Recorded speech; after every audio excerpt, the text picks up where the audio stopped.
Hello, my beautiful friends. Welcome to the first video of me sharing your stories that you have submitted. I can't tell you how thankful I am and touched that you have trusted me with this, that I've received the support that I have. Thank you to everybody that has sent in a submission. My goal is to be able to read all of your stories. For today, I'm going to start with 5 of them that I've received. I want to see how that number goes. If we can adjust and do more in future videos, we'll do that. If we should be doing less, we will do that. This is just the first one, so putting the feelers out there, you let me know what your thoughts are. If you have a story you want to submit, all you have to do is just send it to sherrilynstories@gmail.com. If I have any questions or if I need any context or information added, I usually email you and let you know. But just so you have some information on just kind of the layout of it, I am just reading the emails exactly as they come. I am just being your voice so that you can share your story or a story of your loved one or somebody that you know. So however you want me to present it, that is how you should send it. All right, we are going to get started with our first story. Whew, I feel like I'm recording my first video right now. I'm just nervous. I don't want to disappoint anybody or let anybody down. I want to make sure that I am giving your voice justice. So sorry, here we go. This story says, "Hi Sherilyn. First, I'll start with Happy Mother's Day. I found your channel at some point, obviously, and I love to listen to you tell stories. Your sponsorship with Cerebral was what pushed me to get help again so I can be my favorite self for my kiddos. So thank you." I love that, my favorite self. My story is about a friend who lost her life to a stalker ex. It starts when Carolyn came to work with us at Metro Market in 2015 in the produce department. She was a sweet, bubbly, hardworking woman who was very smart and friendly. I remember her always reading when not working or driving. Always had her nose in a book. She moved to our store for a promotion, which was well deserved. As usual, she started making friends with people who worked in different parts of the store. Enter Chris, one of the meat department guys. They started to chat at work and eventually went into a group for drinks or to hang out, all over 21. They didn't ever actually date that I recall, but hung out, the two of them, and had sleepovers. He was a weird guy that never sat right with me, a gut feeling I never ignored since. She obviously had similar feelings because she started to see him less and invited him out with her group less. He was not super happy about that. At the work Christmas party that year, he showed her inappropriate photos of a minor that worked in the bakery, and she was appalled and told him she didn't want anything to do with him anymore and to stop texting her. Unfortunately, he had taken that minor home, and let's just say he was a bad guy, and she went to the police after waking up with no clothes on and no memory of the evening. Oh my gosh, I'm pretty sure we all know what happened. He was arrested for the assault, but people were uncomfortable with him still working there while the investigation was ongoing. Yeah, why was he working there while the investigation was ongoing? In January 2016, Chris started to text Carolyn again and was very aggressive and quite frankly disgusting, so she reported it to the store manager. He was put on a 2-week suspension, but then fired after it was over. Okay, I was like, sorry, we've already had issue here and then now he's just getting suspended? Okay, fired after. The day he was fired, he went to a sporting goods store and bought a gun and went back to the store to wait for her, but hadn't used the gun yet. So he left to get some shooting practice first. He found out from a friend, someone else who worked at the store, what her schedule was that day, a Tuesday. Carolyn was off at 8 that day. I remember our last conversation was about the book she had just finished that she would bring in the next day so I could read it. It sounded so good. Oh my God, my heart is already breaking. Since Chris's suspension, Carolyn usually had someone walk her to her car since she still felt unsafe. But that day her leaving buddy left early and she declined another offer to walk her out. If she had said yes, maybe she'd still be with us. Maybe this would be a story about when 2 friends died, but alas, that dickhead, was waiting for her by her car, and when she got out there, he shot her twice, and Carolyn did not survive. Oh my gosh, I'm so sorry. Chris ran off, but 13-ish hours later, he was captured by police. He pled guilty to homicide and was sent to prison. He took his own life the following year on her birthday, in brackets, effing creep. Yeah, it was devastating to our store and community. Oh my gosh. What? On her birthday? I remember the following day we weren't expected to work. The surrounding stores sent so many people to man the store so we could just grieve together. It was heartbreaking. Oh my gosh. We just cried and hugged and wanted to leave, but not, because that is where we still felt her. That's so interesting that you say that, because that is something that I have noticed in some of the cases that I've shared with you, is there's a part of where somebody has been or worked where it kind of feels like home still, kind of feels like that's where they still are, and it brings comfort. So I can understand how you want to be there, but you don't really, but it's a part of her and your guys' connection. That parking space wasn't used for months. We felt like it was cursed almost, or that we didn't want to park on our friend. The following year, we had a memorial and placed a large stone with a plaque dedicated to her. I still think about her from time to time. I got a cute animal plush that another friend would embroider names into, and she was so excited to tell me she helped wrap that one so I could gift it to my daughter. When new Harry Potter universe things happen, it makes me sad she couldn't enjoy it with us. That was something we really bonded over. That event has caused me to be more protective of my lady friends and to always trust my gut about someone. Yes. Thank you for giving us this platform to share these things so we know what to look for to help our loved ones to be safe. Oh, you are an amazing woman and mother, and I'm sure I speak for lots when I say thank you for welcoming us into your life. Keep up your great work of honoring those who were taken from us. Ooh. Lots of love. She gave her name, but in brackets it says you can say Mama Bear, so I'm going to refer to her as Mama Bear.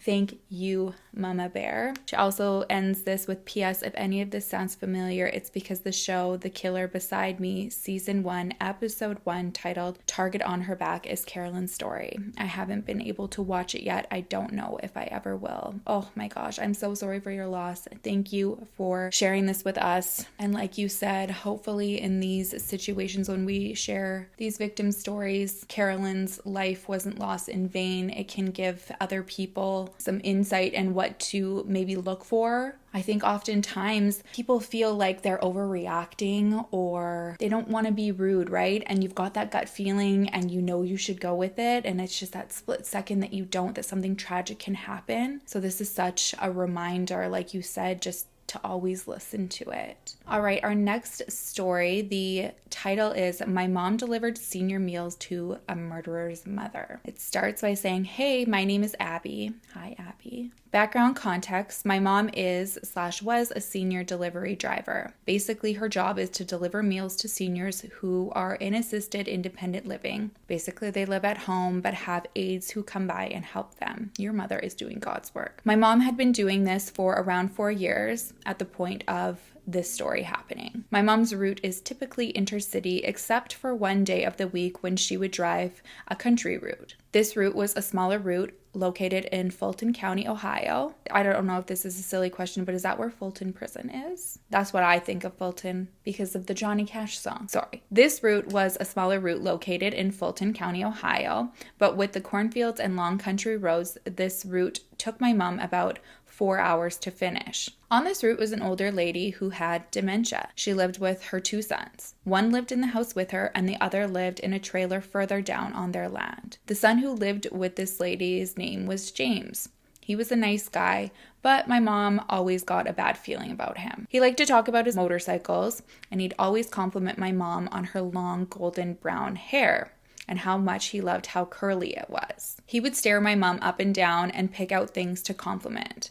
Sometimes I would go on the routes with my mom when I wanted to skip school, and on these days my mom liked the company. What a good mom. I'm sorry. I know it's not like typical to condone skipping, but there's often times where my daughter says, Mom, I just don't want to go today, and I'm just really wanting her company, and just, one of those days, because those moments are few and far between when they're teenagers, I do the same. I'm like, okay.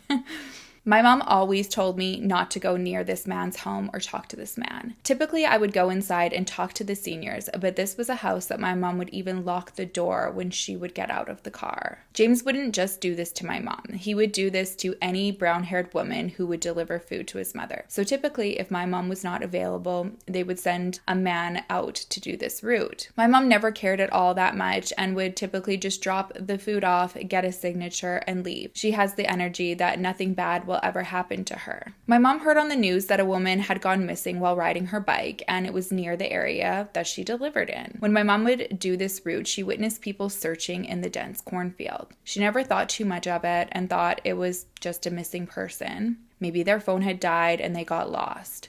The roads are a little confusing if you don't have a GPS. A few weeks passed and my mom and I were driving to Jamie's mother's house. The street was covered in police cars when we arrived. My mom had to get out and tell a cop who was standing by the car that she needed to make a delivery to this house. They basically took the bag from my mom and said she needed to get away from there as quickly as possible. It wasn't until we heard on the news later that night that James Worley was charged with the brutal murder of 20-year-old Sierra Jolin, I believe. Oh, I don't want to pronounce her name wrong. Joughlin. Jolin? He did this by hitting her with his motorcycle helmet and then bounded her arms behind her back and suffocated her with a dog toy. Yep, one-way ticket to the Jurassic jail, James. This case is very sad and very brutal. What is sad is this wasn't James's first time doing something like this. James attempted to do this to a woman named Robin Gardner in 1990. She luckily escaped and he served only 3 years. This was only 26 years before this unfortunate event. Wow. This time around, James was sentenced to death on 2018. There's also a documentary called Deep in the Cornfields, among others who have made documentaries on this case. If you want to know more about this case, you can look at this link. I will definitely leave that link in the description for anybody who wants to check that out. I am so glad nothing ever happened to you or your mother. I just can't imagine. And another instance where my blood just boils when we hear about these horrific attacks on people and the light just tap on the wrist or the top of the hand sentence, and then you're released. Mind-boggling. This was so preventable. Blah, blah, blah. If you thought that I would know how to talk in other types of videos, I guess the answer is I can't. It is easier though when I'm reading what you're saying because you are all more articulate than I.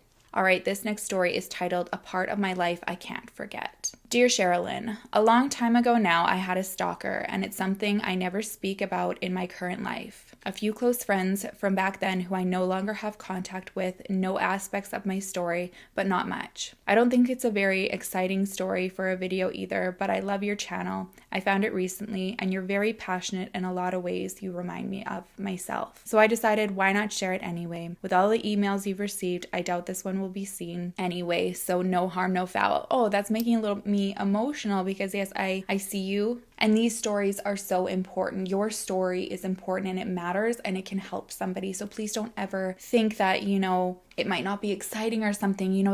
I know it's such a weird thing to process because these stories aren't exciting, but I get what you're trying to say is that there obviously is this intrigue and fascination that we all have with these cases, but this is exactly why I want to do this series. I want to do my best to give as many people a voice as I possibly can. So thank you for submitting, although you were doubting yourself because your story matters. When I was 21 in 2008, I landed a job I wasn't the slightest qualified for. It was a job working with foreign students who were trying to get placements in English schools, colleges, and universities. I won't mention the company name if you don't mind, but if it's required, I can divulge it.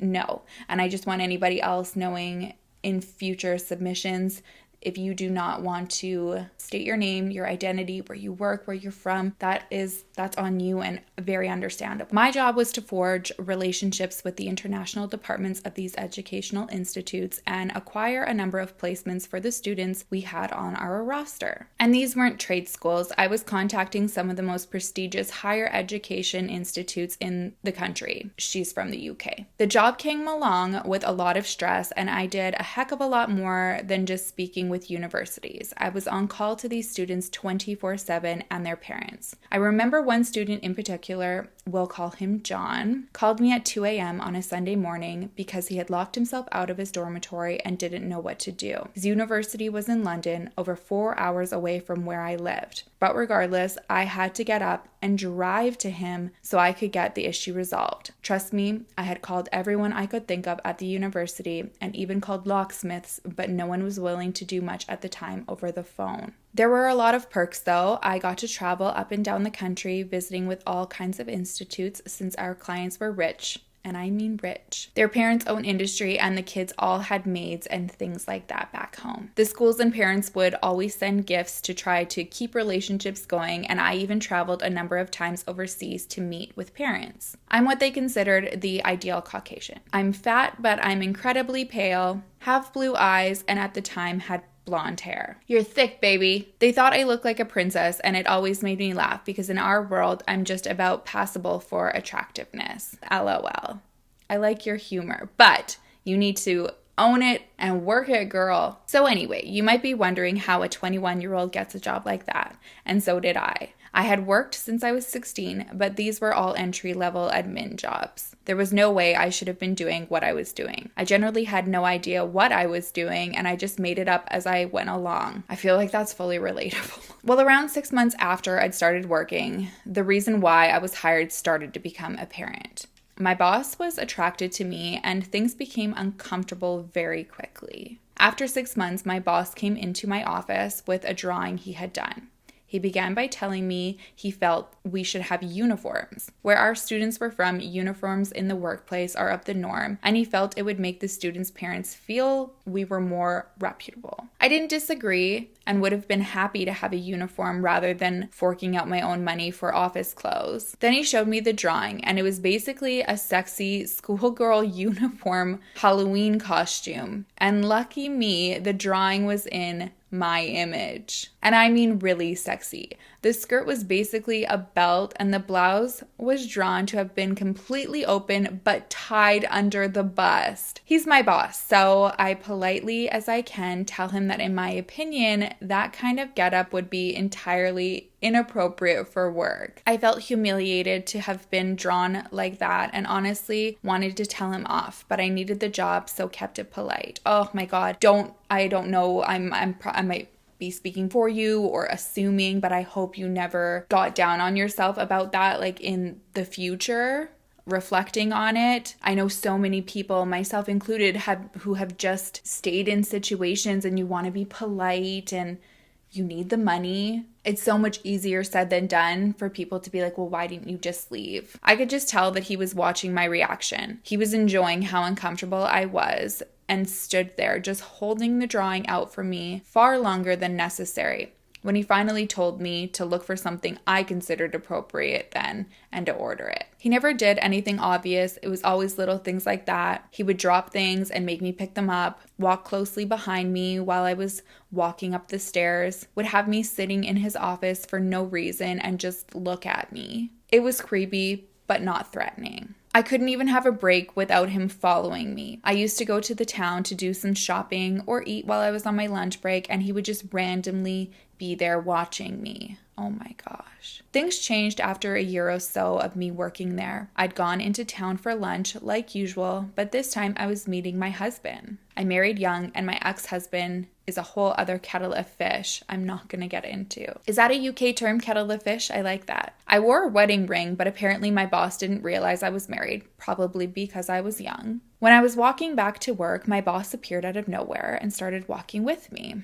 We were making random small talk. It was awkward for me to say the least. And then he randomly tells me I'm a tease. I asked him what he meant, but he just smirked. He always had this really slimy smirk that I can't forget. That's when the phone calls started at all hours. Just random, pervy, heavy breathing, progressing into a creepy voice telling me all these things this creep planned to do with me if he ever caught me. I'm not gonna lie, I was completely and utterly terrified by the calls and probably should have put two and two together, but didn't. I went to the police about them and was told there really wasn't anything they could do because it was just phone calls. Oh, another thing that just boils my blood. It's like, well, we can't do anything unless there's actually something that happens to you.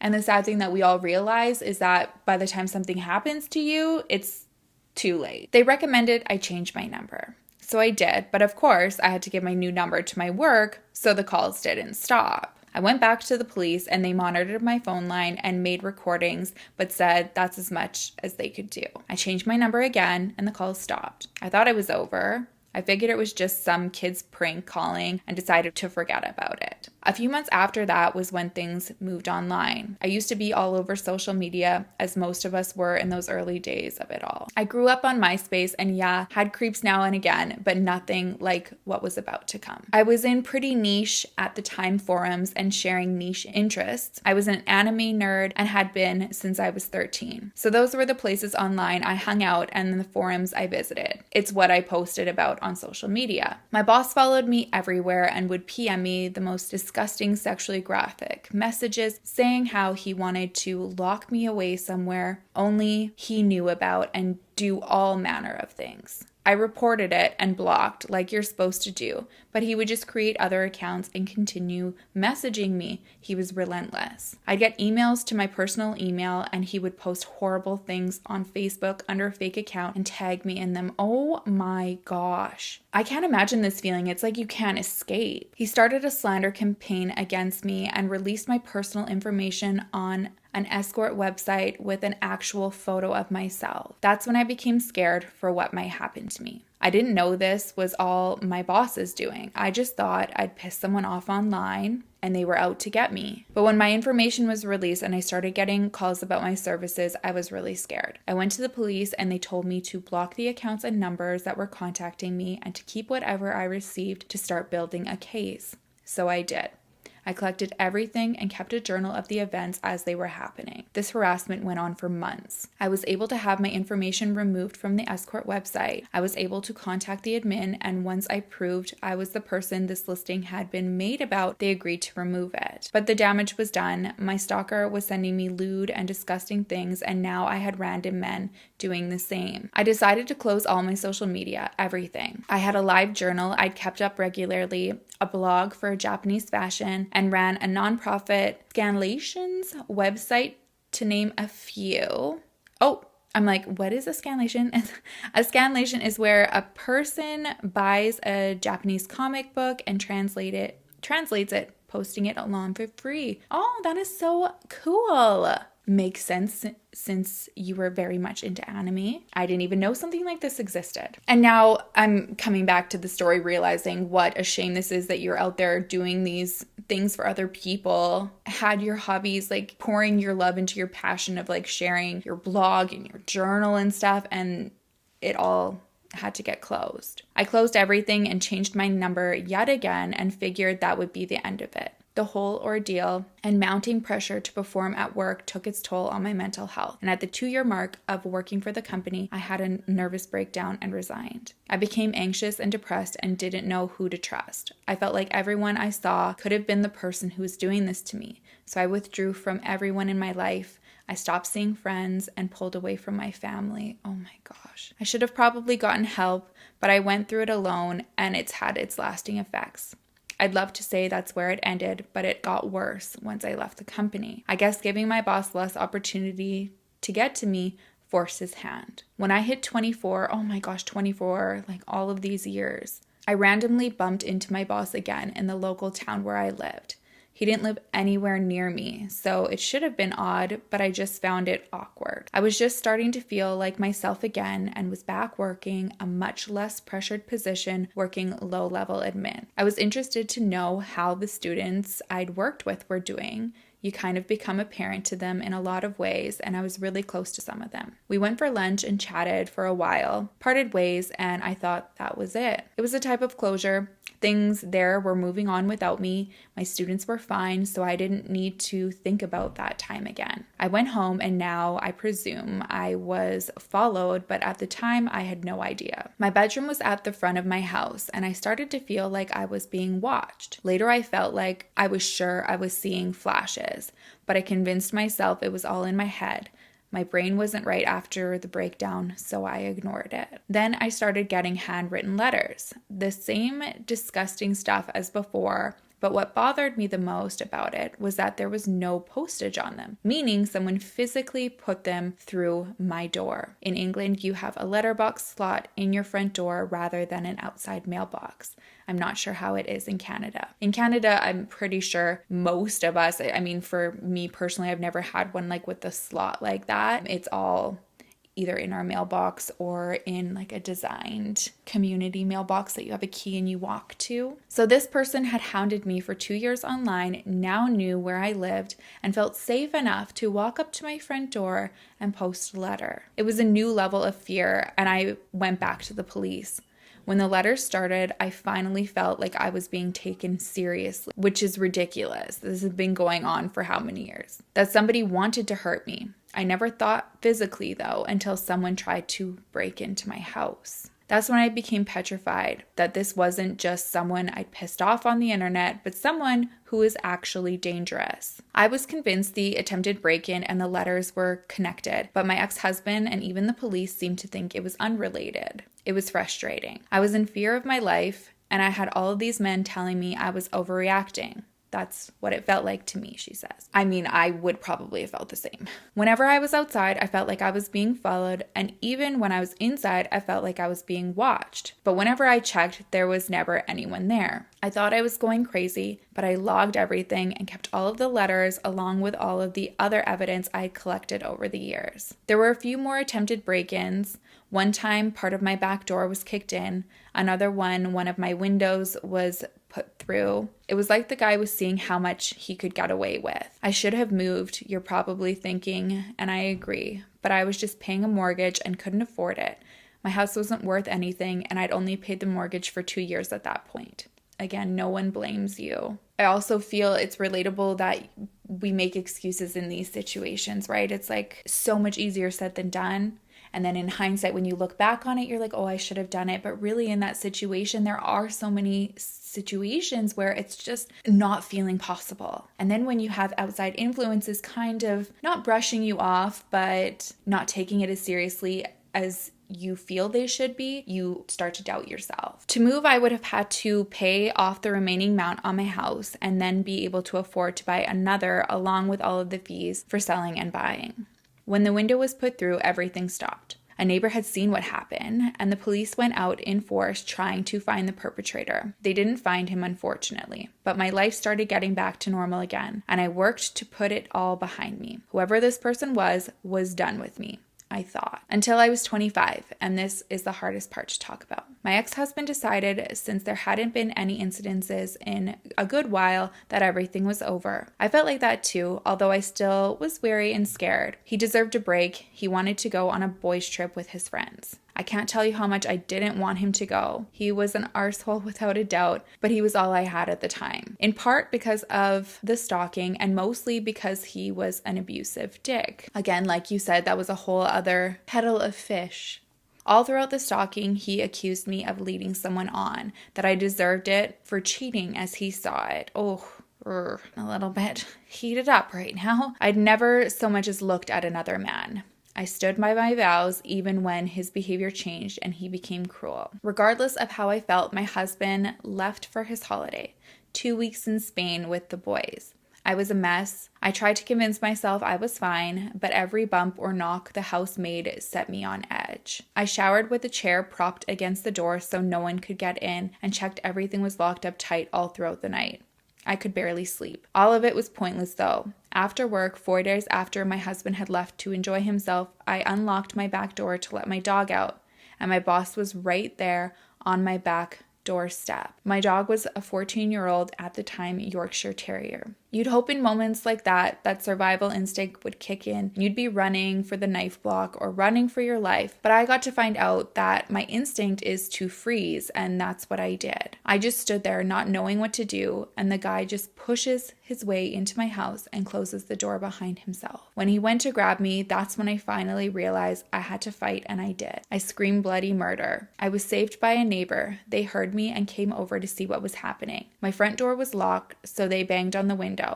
Thankfully, they called the police and went off to get their own husband, who ultimately rescued me. I was beaten up and shaken, but thanks to them, I was fine. Oh my gosh. My boss spent a few years in prison for grievous bodily harm. and the breaking and entering. It was decided it couldn't be proven that previous events were connected to him, despite the fact I'm sure he was peeping and taking photos of me. No evidence was found. He's out now and has been for a while, and that's a very unsafe feeling. No kidding. Again, why is he out? It's been 10 years and I'm doing well. I got out of my abusive relationship and immigrated to America to be with my soulmate. I'm happy and enjoy my life. I got off pretty lightly, but I'm always weary, and what I went through has had its lasting effects. I now suffer with terrible anxiety, and I find it difficult to be on my own. I'm always looking over my shoulder. I never went back to social media either, but I have been making attempts lately. This email account is my real name. I also have a Reddit, although I use a random name on there connected to a random email. What I do know is that I was lucky. It could have all ended very differently for me, and if it wasn't for the fact that I had a nosy neighbor. No kidding. If you decide to share this publicly, please don't use my real name. I really don't want this guy to find me again. If you need more details about what happened and more details about the attack, I'm willing to share them though. Wishing you and your family well. Kind regards. And then she signed her name. Oh my gosh. First, I'm so sorry this happened to you. But second, thank you again so much for sharing it. It's so important, and I am so thankful that you got out alive and you're now able to share your story and to help somebody who might also experience this. This story is also such an obvious reminder that we need change in our law enforcement. These people who just get away with this stuff. I mean, I'm sorry, but a 5-year prison term or a 10-year prison term or a 5-month prison term, that's not enough. It's like, oh, I did my time. What time? What have you learned from that? You can just get out and do it again. And usually when they do, it gets worse. Or like you shared, if it wasn't for your nosy neighbor, it could have been worse. Thank God for the nosy neighbor. Now I don't feel so bad about, always wondering what my neighbors are up to. All right, this next story I have briefly skimmed through. I know that I have mentioned this before. Children cases are really hard for me to do, but because it's coming from a part of our true crime fam, I'm touched and honored that you trust me with this, and so how can I not read it for you? This case involves a 20-month-old little girl. Her mom has also graciously shared photos too that I want to share because when you look at her, she is just the most precious little thing. The title of this is My Daughter Ashley's Story. My 20-month-old daughter, Ashley Elizabeth Holt, was killed by her biological father, who was never charged. She was dropped off the roof of our house into Lake Apopka in Apopka, Florida, July 8th, 1995. Am I pronouncing that right? I want to make sure that I am pronouncing that right. I was not pronouncing it right. It's pronounced Apopka, I believe. Apopka, Florida. She died July 9th, 1995. Her father admitted to me that he did it and there wasn't a GD thing I could do about it 10 years later. Before he dropped Ashley, 2 things happened that set off red flags. Number 1. On July 4th, 1995, he allowed his sugar, as he was a diabetic, to get low while he was in the pool in Disney's Polynesian Resort holding Ashley in 4-foot deep water. I noticed he was shaking and grabbed my daughter, scolding him for letting his sugar drop when he had food at the pool table. No excuses. Then, on July 6th, 1995, Joseph Holt, had used my father's car to drive me into work. Ashley rode into work with me. About an hour after I had been dropped off, my father called my job, asking me if Joey was still there with me. I told my dad no, that he had been gone about an hour now. It only took about 10 minutes to get from our house to Disney, where I worked. Right when I was about to freak out, Joey walked into my dad's house. My Ashley was in the background, crying loudly. After that night, she didn't want her daddy and would cry if I handed her to him. After that night, I told my dad not to leave Ashley at home with him alone anymore. I didn't feel she was safe. On July 8th, 1995, my father had to go shopping for the week. He told Joey he needed to take Ashley with him, as well as my stepmom, my 14-year-old brother, and my 13-year-old sister. as I told him to keep Ashley with him. Joey refused to let our daughter go with my dad. My sister begged him to let her stay home with Ashley, but my father refused. While my father was gone, the people that rented houses from the park my dad managed started hearing smashing glass, a baby screaming and crying, and someone yelling. One of them went upstairs and knocked on our door, as we lived on the second level of the building. Joey kicked open the door, my daughter in hand. The neighbor asked him if he was okay, seeing my daughter crying. Joey held my daughter over the edge of the stairs where she would fall to the ground. The neighbor tried to grab her. He held her on the other side of the stairs, which would drop her onto the roof of the lower part of the house. The neighbor again tried to grab my daughter. He then turned and went inside with my daughter, locking the door behind him. The neighbor called 911. Between the time of the call and the time she was found by the first responding officer, my daughter had been brought through the backside of the house window to the roof of the bottom of the house. She was dropped into the deeply polluted and alligator-infested water the house was on.